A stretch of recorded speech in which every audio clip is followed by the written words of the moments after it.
Friends, मैं गीता अरोड़ा स्वागत करती हूँ आपका अपने यूट्यूब चैनल पर हिंदी ज्ञान बाय गीता अरोड़ा। आज मैं आपके लिए लेकर आई हूँ हमारी पीजीटी हिंदी प्रिपरेशन में ग्रामर की दूसरी क्लास, जिसमें हम कॉन्सेप्ट को समझते हुए आज संधि के आठों पेपर्स के लगभग 65 क्वेश्चंस को सॉल्व करने वाले हैं।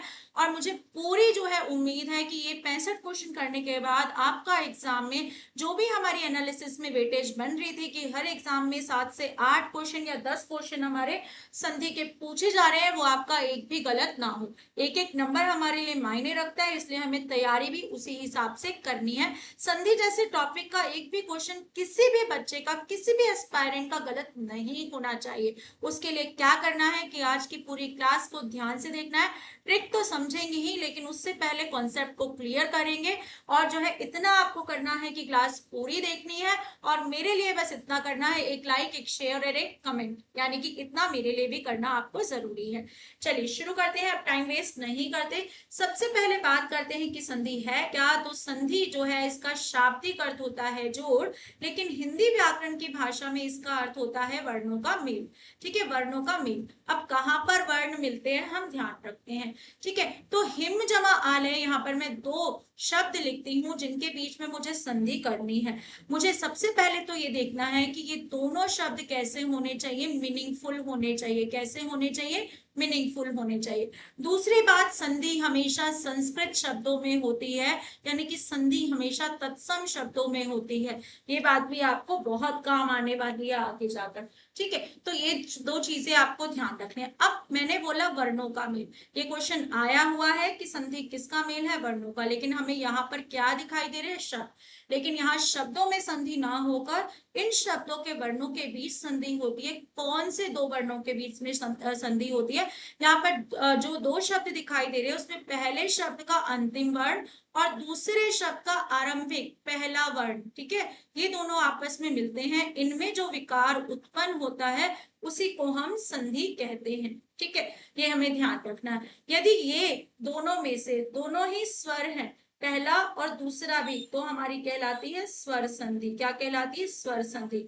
अगर पहला स्वर या व्यंजन है, दूसरा स्वर या व्यंजन है, और जो है इस संधि को तब हम बना देते हैं व्यंजन संधि। यदि पहले शब्द का अंतिम वर्ण स्वर या व्यंजन, दूसरे शब्द का आरंभिक वर्ण स्वर या व्यंजन, तो बन जाती है व्यंजन संधि। यदि पहले शब्द का अंतिम वर्ण विसर्ग है और दूसरे शब्द का प्रारंभिक वर्ण जो है हमारा व्यंजन या स्वर है, तो वो क्या कहलाएगी? हमारी विसर्ग संधि। क्या कहलाएगी? विसर्ग संधि। ठीक है, इतना आपको ध्यान रखना है। अब नियम देख लेते हैं। नियम हमारे जो काउंट होंगे वो किसके दिखाऊंगी मैं आपको? केवल स्वर संधि के, क्योंकि व्यंजन और विसर्ग संधि के नियम जो है याद करना तो कठिन है। ठीक है, ये सच बता रही हूँ, और आपको याद करने की जरूरत भी नहीं है, इतने सारे हैं, आपको देखते ही संधि समझ आने वाली है, इतना मैं आपको विश्वास दिला रही हूँ। बस ध्यान से साथ बने रहिए। जो याद करने हैं नियम, वो किसके करने हैं? स्वर संधि के। स्वर संधि के कितने भेद हैं? 5 क्वेश्चन आया हुआ है, याद करना है। कितने भेद हैं? 5। सबसे पहला है हमारा दीर्घ संधि, उसके बाद आती है हमारी गुण संधि, उसके बाद आती है हमारी वृद्धि संधि, इसके बाद आती है हमारी यण संधि, और फिर आती है हमारी 5वीं अयाति संधि। इन्हीं के नियम आज हम पहले करते हैं, ताकि जो है बाकी संधियां जो है हमें टिप्स पर अपने आप याद हो जाने वाली हैं। ठीक है, जब हम स्वरों की बात करें तो आपके पास 11 स्वर हैं हिंदी वर्णमाला में। हमारे 11 स्वर हैं, जिसमें से जो हमारा पहला स्वर है अ, वो पहले से शब्दों के में जो है जुड़ा होता है, पहले से शब्दों में जुड़ा होता है ना। तो हमें क्या करना है? हमें जो है जोड़े बनाने हैं। देखो, ये 4 हमारे मूल स्वर हैं। ठीक है, अब इसका बड़ा रूप है, इसका भी बड़ा रूप है, इसका भी बड़ा रूप है, लेकिन री का नहीं है, केवल संस्कृत व्याकरण में मिलता है। यहाँ हम हिंदी में इसका प्रयोग नहीं करते। तो दीर्घ संधि में बनता है हमारा दीर्घ स्वर, और जो है जो इसी से मूल स्वर से बना हो वो दीर्घ स्वर। मूल स्वर है हमारे अ, ई, और जो है उ और री। ठीक है, अब री का तो दीर्घ स्वर नहीं है, तो ये यहाँ से कट जाएगा, बचे अ ई उ। इनके बनते हैं हमारे 4 कॉम्बिनेशन। यदि पहले शब्द का अंतिम वर्ण हस्व आ, दूसरे शब्द का आरंभिक वर्ण हस्व आ, तो बनेगा अ। यदि पहले शब्द का अंतिम वर्ण दीर्घ आ, दूसरे शब्द का आरंभिक हस्व आ, तो आ बनेगा। इसी प्रकार से यदि यहाँ पर अ है तो भी आ, ठीक है, यहाँ पर दोनों जगह आ तो भी क्या बनेगा, आ ही बनेगा। ये 4 नियम हुए। अब 3 स्वर है, ऐसे ही इन दोनों के नियम भी चलने वाले हैं, यानी कि दोनों तरफ समान स्वर। ठीक है, दोनों तरफ समान स्वर, तो कितने बन जाते हैं हमारे यहाँ पर, 4 इसके 4 इसके 4 इसके 12। ठीक है, 12 नियम हमारे यहाँ पर बन जाते हैं। अगला है गुण संधि में क्या हो जाता है, गुण चेंज हो रहा है किसका, अब जो है पहले शब्द का अंतिम वर्ण क्या है हमारा, आ ही है, लेकिन दूसरे शब्द का जो आरंभिक वर्ण हमारा यहाँ पर बन जाता है वो क्या हो जाता है, ई। क्या बन जाएगा, ई। यानी कि अभी तक जो है हमारा अ अंतिम वर्ण आ रहा है, अब क्या बना, हमने ई को इसमें जोड़ा तो हमें मिलेगा ए। ठीक है, अब जो है इसी के 4 नियम हमारे यहाँ पर चलेंगे। ठीक है, ए बनेगा हर बार क्या बनेगा, ए, चाहे दीर्घ मिलाऊं चाहे जो है मैं ह्रस्व मिलाऊं, 4 कॉम्बिनेशन जैसे भी बनाओ ए।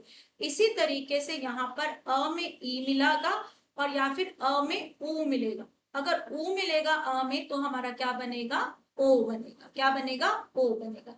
इसी तरह इसके बाकी 3 नियम भी बनेंगे। तीसरा यहाँ पर है हमारा री, इसके बनते हैं 2 नियम। क्यों, क्योंकि री का जो है दूसरा कोई भेद नहीं है, तो अ में री मिलाने पर बनता है हमारा अर। ठीक है, या फिर दीर्घ आ में री मिलाने पर बनता है अर।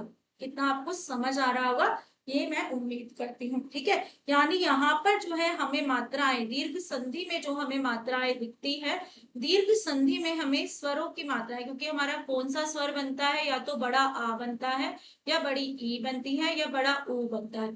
इनकी मात्राएं क्या है, बड़ा आ, यानी कि शब्द के मध्य जहां संधि होगी हमें ये वाली मात्राएं दिखाई देगी। ठीक है, इसके बाद जब मैं बात करूं गुण संधि की, तो गुण संधि में क्या बन रहा है हमारा, अ में ई मिलाने पर ए बन रहा है, तो हमें मात्रा कौन सी दिखाई देगी, ए की दिखाई देगी। अ में ऊ दिखाने पर, ऊ मिलाने पर क्या बन रहा है, ओ, तो हमें मात्रा किसकी दिखाई देगी, ओ की दिखाई देगी। अर में हमें कैसे शब्द दिखाई देंगे, अर में हमें रेफ दिखाई देगा, ये याद करने की ट्रिक है। ठीक है, क्या दिखाई देगा, रेफ दिखाई देगा। ठीक है, रा का रूप है रेफ। ठीक है, आधा रा दिखाई देगा। इसके बाद आ जाती है हमारी वृद्धि संधि। वृद्धि संधि में क्या होगा, अब जो ये बन रहे थे ना, क्या बन रहा था, यहाँ पर ओ बन रहा था, यहाँ पर ए बन रहा था, अब ये जुड़ेंगे। ठीक है, आ पहले शब्द का अंतिम वर्ण, तीनों में आ ही रहने वाला है, अब क्या जुड़ेगा, ए। ठीक है, क्या बनाएगा, दीर्घ। ऐसे ही इसके 3 नियम और क्या मिलेगा, आ में जुड़ेगा ओ, और क्या बनाएगा, औ।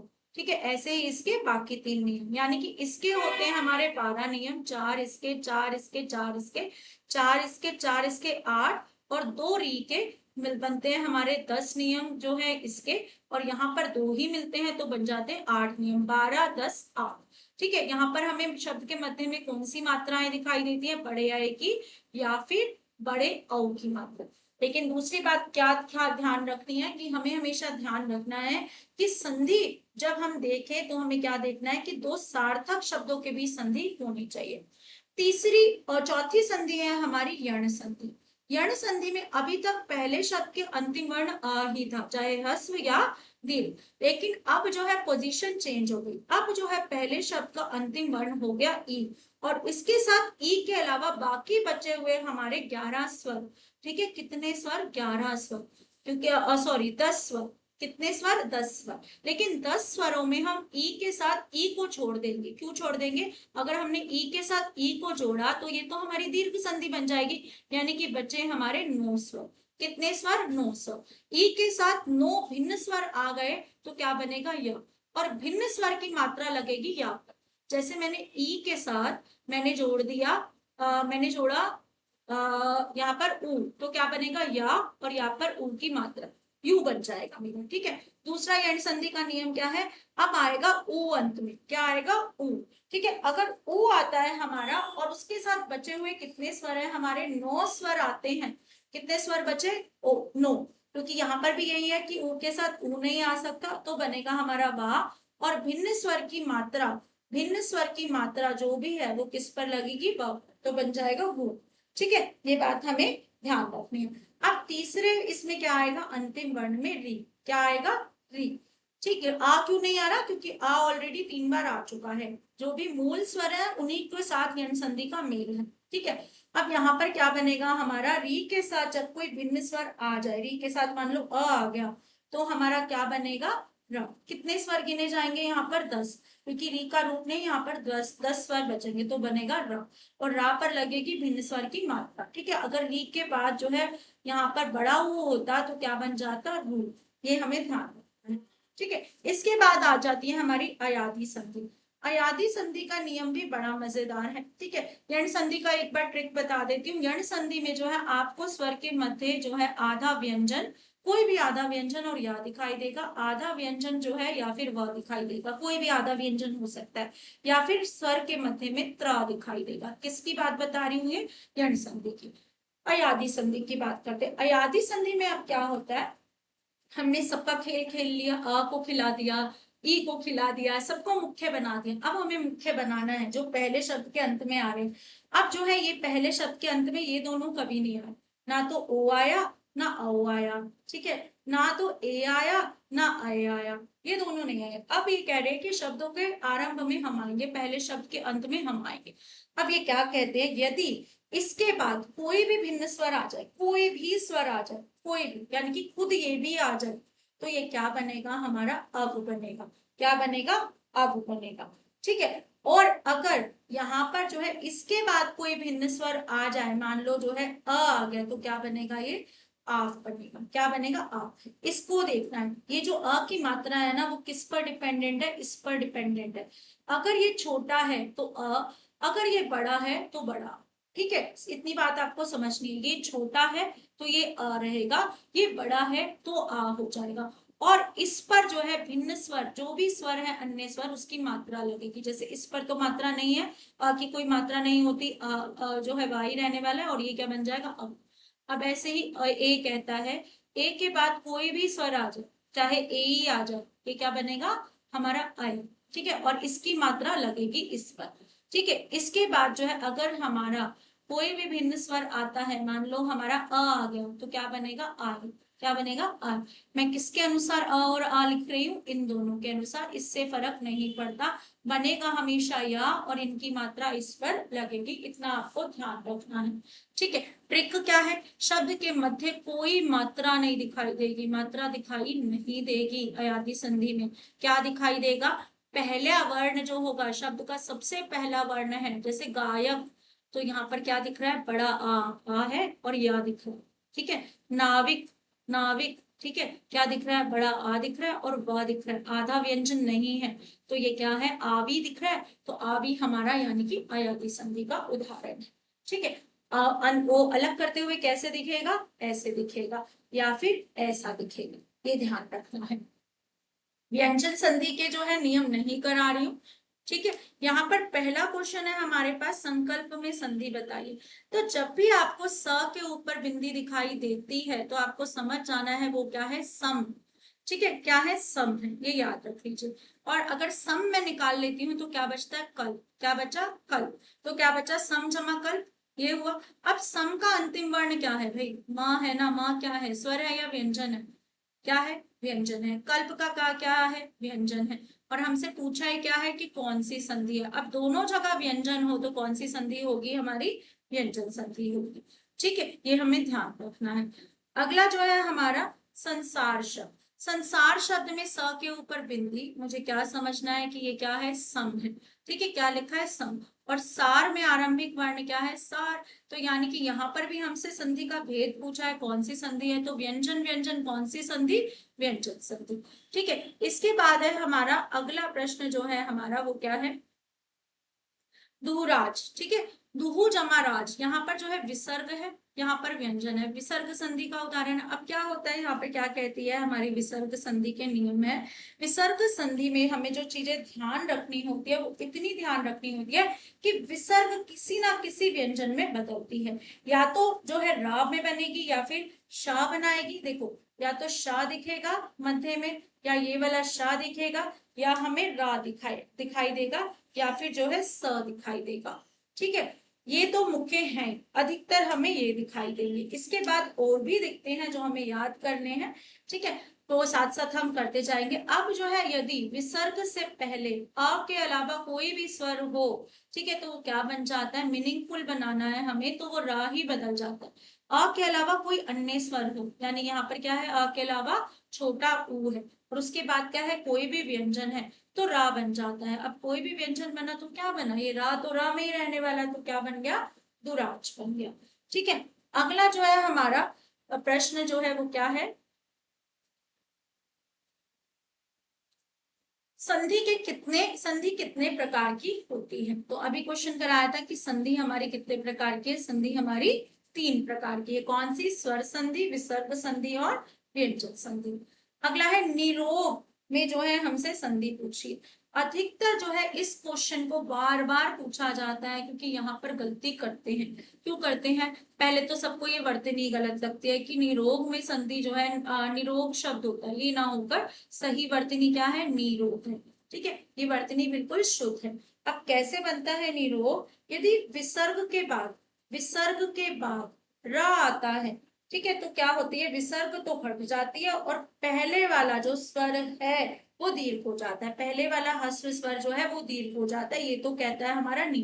तो संधि बन गई निरोग। ठीक है, अब विसर्ग संधि है, ये हमें ध्यान रखना है कुछ शब्दों के लिए।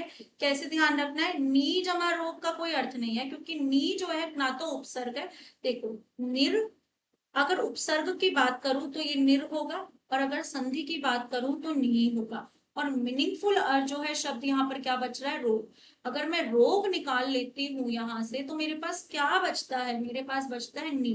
तो नी तो कोई उपसर्ग है नहीं, हिंदी भाषा में नहीं है, क्या है, निर है। ठीक है, क्या है, निर। और जब हम निर को संधि में लाते हैं तो वो किस रूप में लिखा जाता है, नी के साथ विसर्ग के रूप में लिखा जाता है। ठीक है, तो ये हमें ध्यान रखना है। अगर मैं इन दोनों को मिलाऊं, देख लो क्या है, ये तो क्या बन जाएगा, रा और याद का तो कोई मेल होगा नहीं, तो ये तो ऐसे ही दिखने वाला था मुझे, निर्योग। तो ये तो वैसे भी नहीं है। नी रोग, इसमें गलती कर सकते हैं, नी जमा रोग, लेकिन ध्यान रखना है कि नी का कोई अर्थ नहीं है। संधि में या तो हमें मीनिंगफुल उपसर्ग ढूंढने होते हैं, और अगर उपसर्ग हमें मिल जाता है तो उपसर्ग के इस रा की बजाय हम क्या लगाते हैं, विसर्ग लगाते हैं। एक और उदाहरण से समझा देती हूँ, जैसे मैंने यहाँ पर लिखा दुर्जन, मैंने क्या लिखा, दुर्जन। अब दुर्जन में अगर मैं उपसर्ग अलग करती हूँ तो दुर जमा जन, ठीक है, लेकिन अगर इसी को मैं संधि के रूप में लिखूंगी तो दुहु जमा जन लिखूंगी इसको। ठीक है, ये आपको ध्यान रखना है। तो अगर आपको उपसर्ग दिखाई दे रहा है, शब्द आपने उपसर्ग में पढ़ा है, तो आप समझ जाए कि यहाँ पर विसर्ग संधि है। ठीक है, तो सही शब्द क्या हो गया हमारा, निहि जमा रो, ये हमारा उत्तर बन गया। अगला है वागीश में संधि बतानी है। ठीक है, वागीश में संधि कैसे बताए।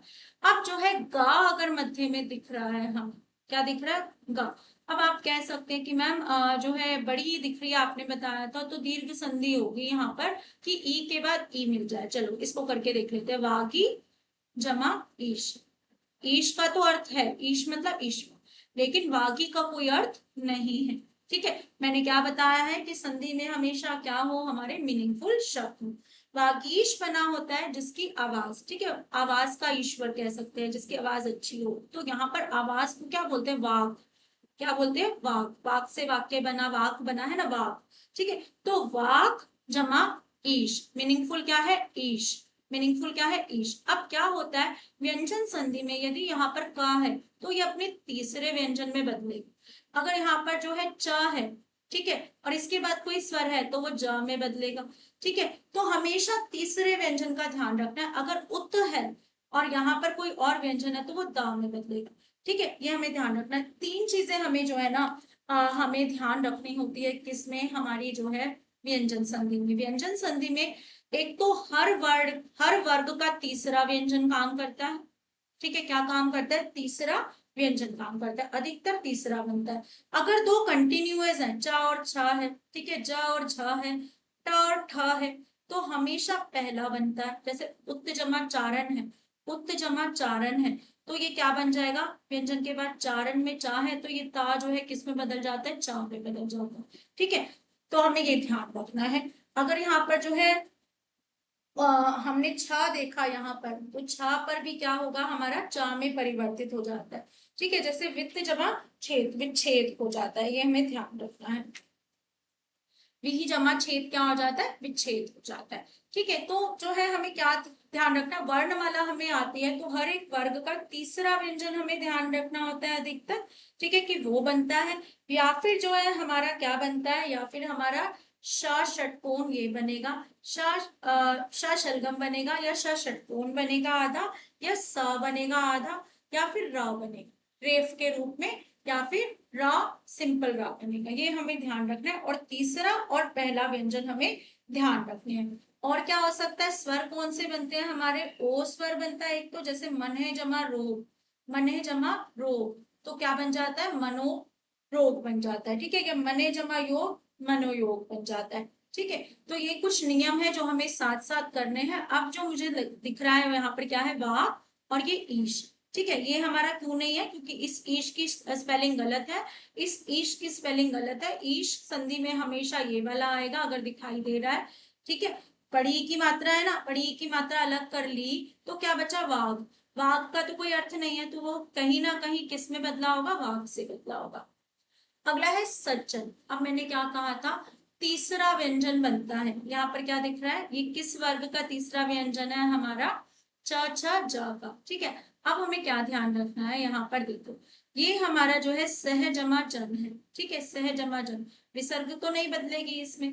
अब जो है हमारा त बदलता है तीसरे व्यंजन में अधिकतर, कैसे बदलता है कि अगर यहाँ पर जो है किसी भी वर्ग का व्यंजन आया वो तीसरे व्यंजन में बदला तो क्या बनेगा, सत्य जमा जन, क्या बन जाएगा, सज्जन, क्या बन जाएगा, सज्जन। जैसे उत जमा लेख, ठीक है, क्या बन जाएगा, उल्लेख बन जाएगा, क्या बन जाएगा, उल्लेख बन जाएगा। तो अधिकतर यहाँ पर ता होता है, यहाँ पर सही क्या है हमारा, सत्य जमा जन। अगला है दिए गए शब्द युग्म में प्रयुक्त संधि का भेद चुने, रेखांश, रेखा जमा अंश, दो मीनिंगफुल शब्द आवाज में ही पता चल रहे हैं, कौन से, एक तो रेखा पता चल रहा है और दूसरा पता चल रहा है अंश, तो अ और आ मिलकर क्या बनाते हैं, दीर्घ संधि का निर्माण करते हैं, रेखांश। नीचे दिए गए शब्दों का सही संधि वाला विच्छेद पहचान, देखो ट है और भिन्न स्वर आ रहा है, यहाँ पर कोई भी स्वर आ रहा है तो अधिकतर टा अपने तीसरे व्यंजन में बदलेगा, ट ठा डा, तो यहाँ पर किसमें दिख रहा है, ड इसमें, तो क्या बन गया, शडा न, हमेशा यहीं पर बदलाव होने वाला है, यहाँ पर नहीं होगा, यहाँ पर नहीं होगा, ठीक है। अगला है दिए गए सही संधि वाला विकल्प में जानिए, तत् जमा, त के बाद कोई जो है स्वर आ रहा है तो त किस में बदलेगा, अपने तीसरे व्यंजन में, तो क्या हो जाएगा, तदु नसार, ठीक है, तदु अनुसार, ठीक है। तो कहाँ पर है ये हमारा विकल्प, तत् जमा अनुसार, द में बदलेगा, सॉरी, ठीक है, तो क्या बना, तद अनुसार। अगला है नीचे दिए गए शब्दों में संधि वाला विकल्प पहचानिए। अब जो है यहाँ पर दिया है विसर्ग और सेव, सा जो है किस में बदल जाता है हमारा, श, ठीक है, विसर्ग जो है किस में बदलेगी, मैंने अभी बताया था षटकोण वाला श दिखाई देगा, विसर्ग वाले शब्दों में क्या होगा, निषेध। अगला है दिग्गज, गा दिखाई दे रहा है तो यहाँ पर ऑब्वियसली क्या होगा, इसी वर्ग का, ग वर्ग का पहला वर्ण होना चाहिए, तो यहाँ पर का होना चाहिए गज, तो क्या बना, दिग्गज, ठीक है, दिक्क जमा गज, क्या बना, दिग्गज। परम जमा ईश्वर, ठीक है, परम जमा ईश्वर, पहले शब्द का अंतिम वर्ण क्या है, माँ दिख रहा है लेकिन माँ ना होकर क्या है, अ है, और आ में क्या छोड़ रहा है, ईश्वर का ई, आ और ई मिलकर बनाते हैं ए, तो कैसी मात्रा दिखाई देगी, ये, और किस में दिखाई दे रही है हमें, इसमें, परमेश्वर, क्या बनेगा, परमेश्वर, ठीक है। अगला है यहाँ पर हमारा प्रश्न कि नीचे दिए गए शब्द का सही संधि विच्छेद, संविधान, स के ऊपर बिंदी, तो क्या पता चलना है, सम होगा, सम निकाला तो बचा हुआ शब्द क्या है, विधान, तो क्या बचा, सम जमा विधान, क्या बच गया, सम जमा विधान।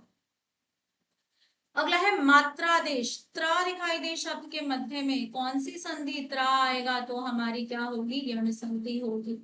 कैसे होगी, दो मीनिंगफुल शब्द, अगर मैं यहाँ पर जो है देश निकालूं तो बचा मात्रा, मात्रा जमा देश, पर ये संधि नहीं है, इसे आप संधि नहीं कह सकते, ठीक है, क्योंकि हमें यहाँ पर क्या दिखाई दे रही है, स्वर दिखाई दे रहा है ना, तो यहाँ पर क्या होगा, देखो यहाँ पर है हमारा सभी शब्दों में हमें क्या दिख रहा है, देखो यहाँ दिया भी हुआ है मात्रा जमा देश, आपको कंफ्यूज करने के लिए कि दो मीनिंगफुल शब्द। यहाँ पर जब मात्रा में त्रा बनता है तो यण संधि का उदाहरण है, तो यण संधि में री आना चाहिए, पहले शब्द के अंतिम वर्ण में क्या आता है, पहले शब्द का अंतिम वर्ण या तो ई होगा या उ होगा या री होगा, इनके साथ क्या आते हैं, भिन्न स्वर आते हैं, ठीक है, भिन्न स्वर आते हैं, यही बताया था। ये बनता है यह, ये बनता है हमारा व, और ये बनता है हमारा र।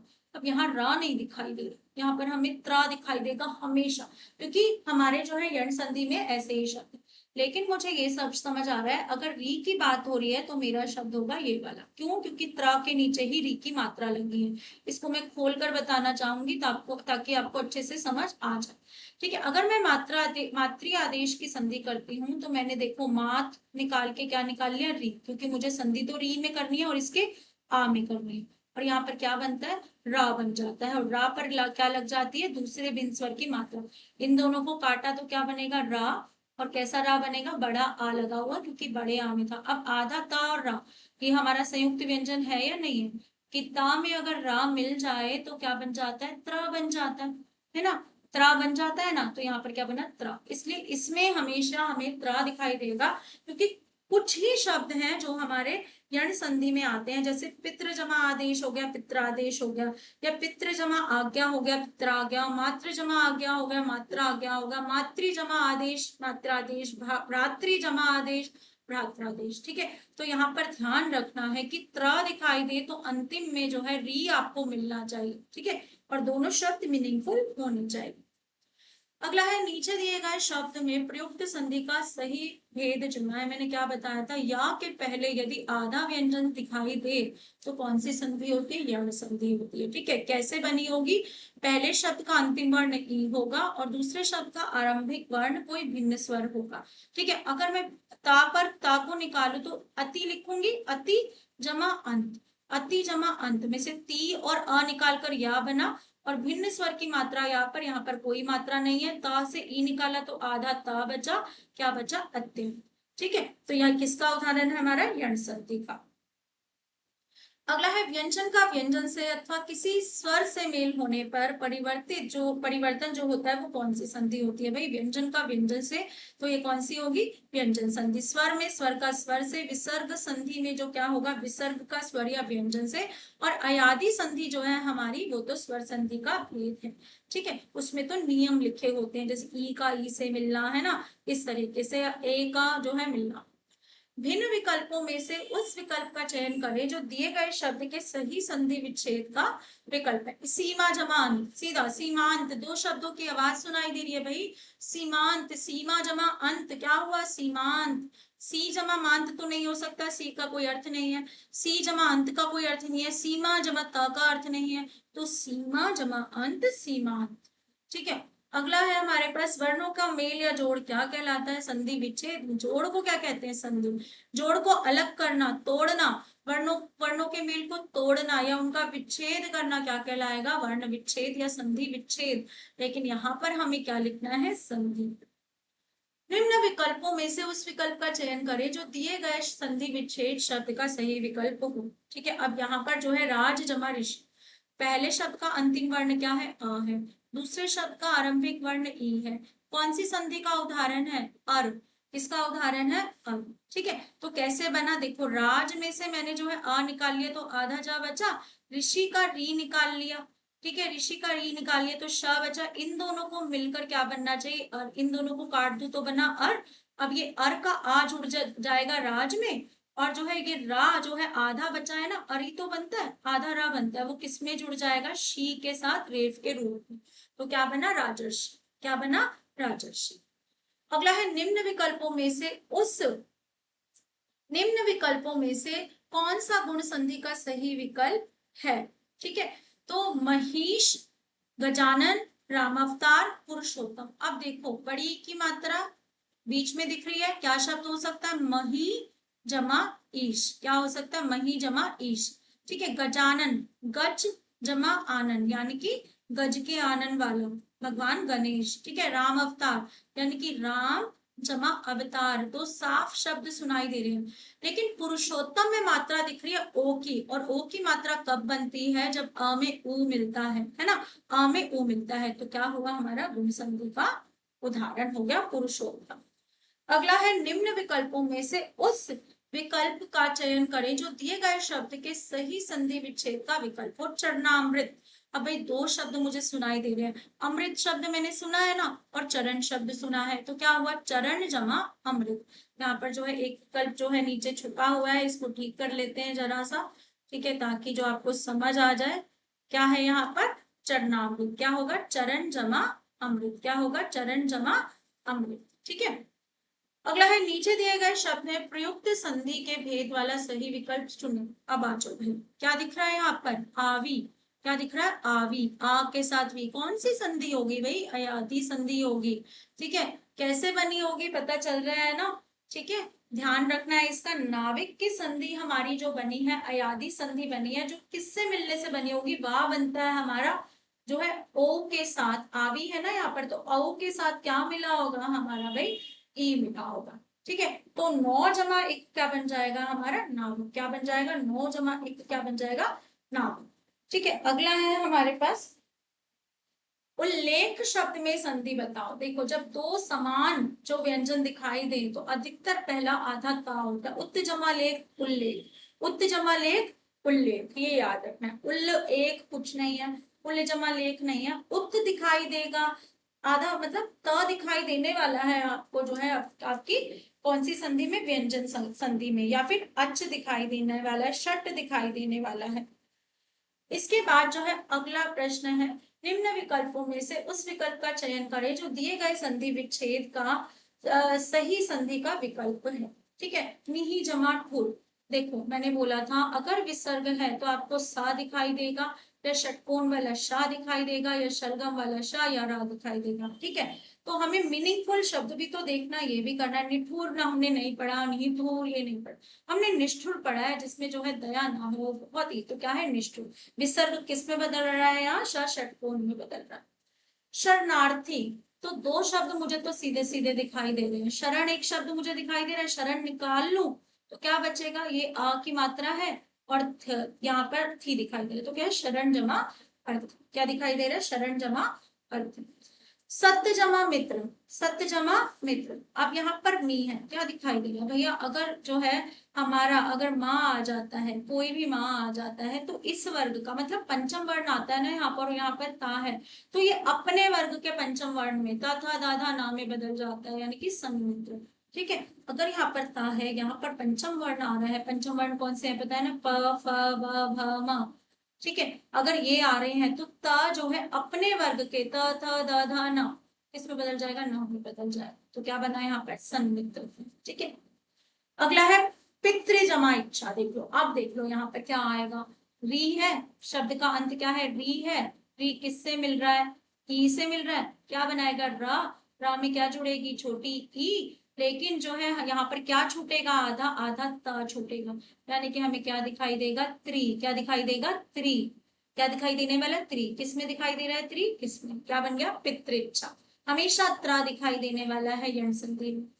मुनीश, मुनीश में क्या होगा, देखो मैंने इसमें मुझे एक शब्द दिखाई दे रहा है, ईश, ईश निकाल लिया, ठीक है, तो सार्थक शब्द कौन सा बचेगा, मुनि, क्या बचेगा, मुनि, क्या बचेगा, मुनि, तो क्या हुआ, मुनि जमा ईश, ये तो हो ही नहीं सकता क्योंकि ये मात्रा नहीं है, यहाँ पर इस तो कोई शब्द नहीं है, यहाँ पर शाह है, इसमें तो कभी बदलाव होता नहीं है, ठीक है। और मुनि अगर इन दोनों को देखूं तो मुनि की ये सही वर्तनी नहीं है, मुनि की सही वर्तनी क्या है, ये है सु जमा सूक्ति, अगर जो है यहाँ पर सु है, यहाँ पर स है, तो ये स श में बदलता है, श श स श श स अपने ही वर्ग के श में बदल जाता है ना, पहले वाले में बदलता है ना, हमेशा बताया था, चा छा किस में बदलता है, चा में बदलता है, जा झा किस में बदलता है, झ जा में बदलता है, टा ठा किस में बदलता है, टा में बदलता है, तो यहाँ पर ये किस में बदल गया, श में, तो क्या होगा, सुश्रुति। तो वैसे भी ये सारे शब्द जो है निरर्थक है। अगला है भानु जमा उदय, अंतिम वर्ण क्या है, भानु का छोटा ऊ, इसमें क्या है, यहाँ पर भी ऊ है, दोनों समान मिलकर दीर्घ ऊ, यानी कि मुझे क्या दिखनी चाहिए, बड़े ऊ की मात्रा किसमें दिखाई दे रही है, 30 वाले विकल्प में, तो हो गया हमारा ये वाला प्रश्न ठीक। अगला है उद्धरण, अरे भाई यहाँ पर द दिखाई दे रहा है, द दिखाई दे रहा है ना, और क्या लगे यहाँ पर जो है नीचे जो एग्जाम्पल दिए हुए हैं वो हमें क्या पता चल रहा है, किसके, व्यंजन संधि के, और व्यंजन संधि में अधिकतर क्या आता है, क आता है अंत में पहले शब्द के हलंत के साथ, और यही किस में बदलता है, अपने वर्ग के तीसरे व्यंजन में, उद्धरण है ना। तो यहाँ पर जो है त थ द ध न द में बदल रहा है ना ये, तो क्या बनेगा उद्धरण, यानी कि उत् जमा हरण, क्या बनेगा उद्धरण। अगला है महा जमा ऊर्ध्व, क्या होगा महा जमा ऊर्ध्व। अंतिम वर्ण क्या है अ है, पहला वर्ण क्या है बड़ा ऊ है, आ और ऊ मिलकर क्या बनाते हैं ओ बनाते हैं। तो मुझे शब्द के मध्य कौन सी मात्रा दिखनी चाहिए, किसमें दिख रही है इसमें, महाजमा ऊर्मी महोर्मी। नर जमा ईश, नर का पहला जो शब्द है उसका अंतिम वर्ण क्या है, रा ना होकर क्या है आ है। इसमें क्या है ईश में बड़ी ई है, और ई मिलकर क्या बनाते हैं ए। कौन सी मात्रा दिखती है हमें, ये वाली मात्रा किसमें दिख रही है, इसमें कौन सी संधि है, गुण संधि है। ठीक है, अगला है चतुष्पाद, श दिखाई दे रहा है, या तो विसर्ग होगी या स होगा। विसर्ग कहाँ है, इसमें है, विसर्ग संधि का उदाहरण। शाह दिखाई दे रहा है, यहाँ पर षटकोण वाला शाह दिखाई दे रहा है, स दिखाई दे रहा है, तो क्या होगी हमारी विसर्ग संधि, या ओ की मात्रा दिखाई दे रही है तो भी क्या होगी विसर्ग संधि। अगला है जब संधि करते समय विसर्ग के बाद स्वर या व्यंजन के आने से जो विकार उत्पन्न होता है, तो वो कौन सी संधि होगी, विसर्ग का उदाहरण है। तो विसर्ग संधि, विसर्ग का नाम आते ही क्या होगा विसर्ग संधि, और किसी में तो आती नहीं है विसर्ग, है ना। नीचे दिए गए शब्द में प्रयुक्त संधि के भेद का सही विकल्प चुनिए। तो अब मैंने आपको पहले ही बताया है कि संधि में अगर यहाँ विकल्प दिखाई दे रहे हैं, ठीक है, तो यहाँ पर आपको क्या दिखना चाहिए, यहाँ पर आपको दिखना चाहिए उच्च जमा शिष्ट। क्या दिखेगा, उच्च जमा शिष्ट, जो किसमें बदला होगा हमारा, हमारा बदला होगा ये च जो है बदला होगा छ। लेकिन यहाँ पर जो है एक और विकल्प जो है हमें दिया हुआ है, वो क्या है हमारा उत्त जमा शिष्ट। क्या दिखा हुआ है उत्त जमा शिष्ट। तो उत्त कैसे करेंगे हम, उत्त को अगर आ जाता है और यहाँ पर शा आ जाता है तो ये किस में बदलता है, आधा चा और छा में। तो सही है हमारा ये विकल्प। इसको जो है हम नहीं ले सकते, क्योंकि जो है उत्त के साथ ही जो है हमारा अधिकतर है। कहीं पर भी बिना हलंत का जो है पहले वर्ण में आएगा ही नहीं व्यंजन संधि में, ये ध्यान देना है। उच्च जमा शिष्ट आपको समझ आ सकता है कि भाई छा बदला है, अभी मैम ने बोला है कि चा जो है छा में बदल जाता है, लेकिन बिना हलंत का कोई शब्द आता ही नहीं है हमारा व्यंजन संधि में। या तो स्वर आएंगे, ठीक है, या व्यंजन आएंगे, व्यंजन आएंगे तो आधे आएंगे, ठीक है, ये ध्यान रखना है। इसके बाद है अगला हमारा अन्वेषण में संधि बतानी है हमें। ठीक है, अन्वेषण में संधि कैसे पता चलेगी, अन्वेषण में जब हम संधि करें तो अन्वेषण में दिख रहा है हमें वा से पहले आधा व्यंजन, तो कौन सी संधि है, यण संधि है। क्या होगा, ऊ के बाद जब 9 भिन्न स्वर आ जाए, ठीक है, 9 भिन्न स्वर आ जाए तो क्या बनेगा, मैंने पहले कई जगह 10 लिख दिया, ध्यान रखना कि 9, क्योंकि एक जो है इसका खुद का भेद है, ठीक है। तो क्या होगा, भिन्न स्वर बनेगा व के साथ, ठीक है। और तो यहाँ पर क्या होगा, देखो यहाँ पर ऊ होना चाहिए पहले शब्द का अंतिम वर्ण, किसमें, इसमें है, ठीक है। तोड़ के देख लो, अनुजमा एशन कैसे होगा, ये खुद से करके देखना, अन्वेषण बनेगा, ठीक है। ना का ऊ ए के साथ जुड़ जाएगा, वा बनेगा, और ए की मात्रा वहां पर लगेगी, आधा ना यहाँ पर रह जाएगा, ठीक है। तो सही उत्तर है हमारा डी। ठीक, अगला है यहाँ पर संलग्न। तो यहाँ पर जो सा के ऊपर जब भी बिंदी आए तो क्या निकाल लेना है, सम, क्या बचा लग्न, तो सही हुआ हमारा समलग्न। पहचानिए धर्म जमा अर्थ। अंतिम वर्ण क्या है धर्म में, धर्म में अंतिम वर्ण है हमारा अ, अर्थ का अ और आ मिलकर क्या बनेंगे दीर्घ, तो क्या बनेगा धर्मार्थ, इसी में मात्रा आ रही है। अगला है विकल्प अछूत जमा उद्धार, ठीक है, अछूत जमा उद्धार। अब यहाँ पर जो है हमारा कौन सी संधि है, ओ लगी है, कोई व्यंजन संधि नहीं है, ओ आ रही है, तो ये कौन सी संधि है हमारी गुण संधि है। पहले शब्द का अंतिम वर्ण अ और दूसरे शब्द का आरंभिक वर्ण जो है उ, क्या बनाता है ओ। इसमें नहीं है उ, इसमें है, लेकिन अछूत की स्पेलिंग गलत है, ठीक है। अछूत और यहाँ पे ओ लिखा हुआ है जो नहीं हो सकता, ठीक है। तो क्या बना, अगर ये होता, पहले तो ये मीनिंगफुल नहीं है, अगर ये होता तो दो मात्राएं दिखाई देती, अगर मीनिंगफुल होता तो हमारे पास क्या बचा, अछूत जमा उद्धार, क्या बना अछूतो उद्धार।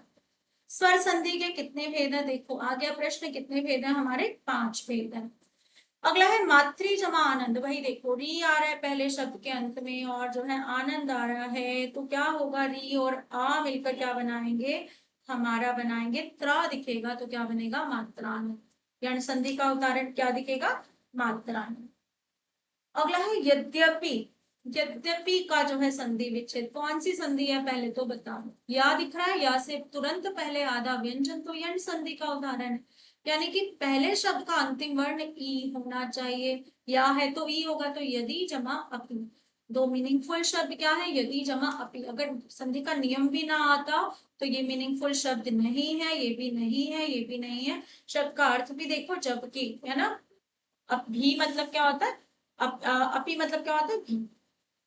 वी जमा आप की संधि, ठीक है। वी जो है एक हमारा उपसर्ग है, विशेष होता है, जिसका अर्थ अंतिम वर्ण क्या है, वी में छोटी ई में क्या जुड़ रहा है, आ जुड़ रहा है, क्या बनाएंगे, या। ठीक है, और वी कैसा रह गया, आधा, तो बन गया व्याप्त, यानी कि हमारी जो है संधि क्या है, व्याप्त। अगला है महोदधि। ओ की मात्रा दिखाई दे रही है, ठीक है। तो यानी कि ओ की मात्रा में पहला अंतिम वर्ण आ होना चाहिए, या दीर्घ आ, और यहाँ पर उ होना चाहिए, तभी ओ बना होगा, है ना। तो यहाँ पर किस में दिखाई दे रहा है, अ और उ, तो हमें दिखाई दे रहा है यहाँ पर, यहाँ पर। लेकिन मह का अर्थ नहीं है, ये तो वैसे ही गलत है, तो इन दोनों में से रह गए। तो मह और उदती दोनों की वर्तनियां गलत है। महा जमा उदती क्या बन गया, महोदधि, ठीक है। उदती मतलब समुद्र, और महा मतलब महा। गंगा जमा उर्मी, आ जमा ऊ, आ जमा ऊ क्या होगा, ओ। तो ओ की मात्रा किस में दिखाई दे रही है, इसमें दिखाई दे रही है, क्या बनेगा, गंगोर। अगला है जगन्नाथ, ठीक है। जगन्नाथ क्या बताया था, देखो। पहला तो व्यंजन संधि में हमेशा या तो हलंत वाला शब्द होगा, ये ध्यान रखना है। अंतिम वर्ण व्यंजन होगा तो हलंत वाला होगा, या फिर यहाँ पर स्वर आ सकता है। कभी भी पूरा शब्द नहीं आएगा, तो ये तो मेरे अलग अलग हो, ये तो पूरे शब्द दिख रहे हैं वैसे, यहाँ पे भी अलग हो गया, ठीक है। तो यहाँ पर क्या होता है, जब यहाँ पर पंचम वर्ण आए, त थ द ध न, पंचम वर्ण आ रहा है ना, और इस ये अपने वर्ग के ही पंचम वर्ण में बदल जाता है, तो लकीली इसका पंचम वर्ण भी ना ही है, तो ये किस में बदल जाता है, जगन्नाथ में बदल जाता है। किस में बदल जाता है, जगन्नाथ। अगला है कै जमा अक। क्या दिखाई दे रहा है भाई, कै में कौन सी मात्रा लगी है, ग हटाया तो क्या मिला, बड़ा ए, और यहाँ पर क्या है, अक, ठीक है। बड़े ए में आ मिलेगा तो हमेशा आए बनाएगा, इसकी कोई मात्रा नहीं लगेगी, और गा में जुड़ा, का जुड़ा तो क्या बना, आधे गा में गायब, क्या बना, गायब। मीनिंगफुल शब्द कौन सा है, गायब। वैसे भी ये मीनिंगफुल नहीं है, जिसको संधि नहीं भी पड़ी वो ऐसे ध्यान रखो। अगला है दिगंबर। देखो क्या दिख रहा है, ग, तो मुझे क्या ध्यान रखना है, एक तो हलंत वाला शब्द, ठीक है। इसमें नहीं है, इसमें नहीं है, इसमें नहीं है, किसमें है, क है, ठीक है। ग किसमें बदला होगा, अपने ही जो है पहले व्यंजन को ही ग में बदला। दिक् जमा अंबर, यानी कि दिशाओं से संबंधित शब्द है दिगंबर, ठीक है, दिशाओं से संबंधित। उत जमा चरित, क्या है, उत जमा चरित, तो क्या होगा, आधा ता देखना, तो ये किसमें बदलता है, च जो है अपने ही रूप में बदलेगा, चा और छा हो ता के बाद, तो चा ही रहता है, तो क्या होगा, उच्चारण। ये वैसे भी मीनिंगफुल नहीं है। संरक्षण क्या देखना है, स के ऊपर जो है बिंदी हो तो सम, बचा क्या, रक्षण, तो क्या बना, संरक्षण। निहि जमा उत्साह, मैंने बोला या तो रा बनेगा, या तो बनेगा हमारा शा या सा। तो अगर मैं वर्तनी पर जाऊं तो ये सारी गलत है, ठीक है। नी तो बदलेगा नहीं, नी नहीं बदलेगा ना, क्योंकि इसमें तो विकार कभी आएगा नहीं, इसमें आता है अधिकतर, तो क्या हुआ, विसर्ग बदलती है हमारी। देखो रा में बदली विसर्ग, और ओ जो है किसमें जुड़ गया हमारा, रा में जुड़ गया, तो क्या बना, निरुत्साह, ठीक है। ये तो ये भी गलत है, उत्साह का सा कैसे चेंज कर दिया, ये गलत है। तो कहीं ना कहीं बदलाव आएगा निरुत्साह में। अगला है लोकेश पहचानिए, एक ही मात्रा है ना, तो पहले शब्द का अंतिम वर्ण क्या होगा, एक ही मात्रा है तो आ होना चाहिए। लोक जमा ईश क्या बनेगा, लोकेश, क्या बनेगा, लोक जमा ईश लोकेश। ये मीनिंगफुल नहीं है, लो का कोई अर्थ नहीं है, वो लो होता है हमारा ये, तो वैसे भी नहीं है। लोक जमा ईश को देखो तो ईश नहीं होता, क्या होता है, ईश होता है, ठीक है। अगला है अत्यंत में बता दो भाई, अत्यंत क्या है।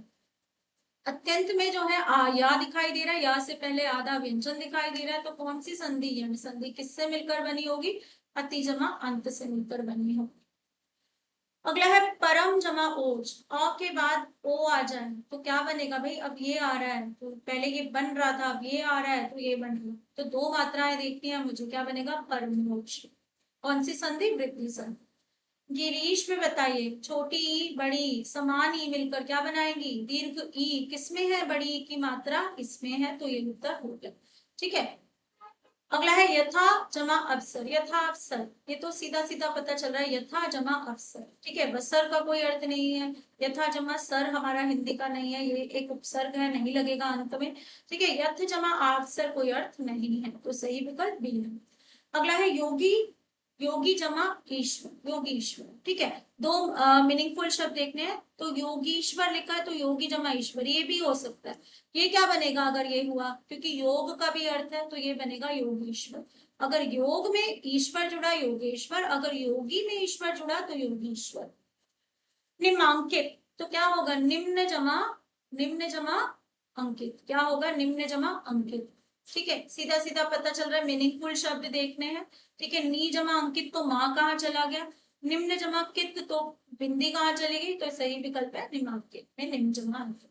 चर जमा अचर, अंतिम वर्ण र का क्या है, र का अंतिम वर्ण है अ, अचर का अंतिम आरंभिक वर्ण आ, दोनों मिलकर बड़ा आ, तो रा में बड़ा आ जुड़कर क्या हो जाएगा, चरा चर, सॉरी चराचार नहीं, चरा चर, क्या हो जाएगा, चरा चर, ठीक है, ये गलत। अगला है दयानंद। दया जमा आनंद, क्या बना, दयानंद। कौन सी संधि, दीर्घ संधि, दया जमा आनंद। जया इसका कोई अर्थ नहीं है, इसको आप सोच सकते हो, पर ये संधि का नियम कैसे हो सकता है, हम तो संधि ढूंढ रहे हैं, ठीक है। तो ये तो संधि में हो भी नहीं रहा। अगर व्यंजन संधि होती तो यहाँ पर आधा व्यंजन होता, अगर ये विसर्ग संधि होती तो विसर्ग से लोप आ रहा होता, यहाँ कुछ नहीं है, ठीक है। तो क्या है, ये जो है हमारा किसका उदाहरण है, स्वर संधि। शास्त्रार्थ, तो क्या होगा, शास्त्रार्थ, तो शास्त्र दिखाई दे रहा है मुझे, शास्त्र क्या बचा, यहाँ पर ले लू, तो शास्त्र जमा अर्थ, क्या बना, शास्त्रार्थ, क्या बना, शास्त्रार्थ। तो ये थे हमारे आज के क्वेश्चंस। क्लास उम्मीद है कि आपको अच्छी लगी होगी। चैनल को लाइक शेयर सब्सक्राइब करना मत भूलना, प्लीज कमेंट जरूर करना।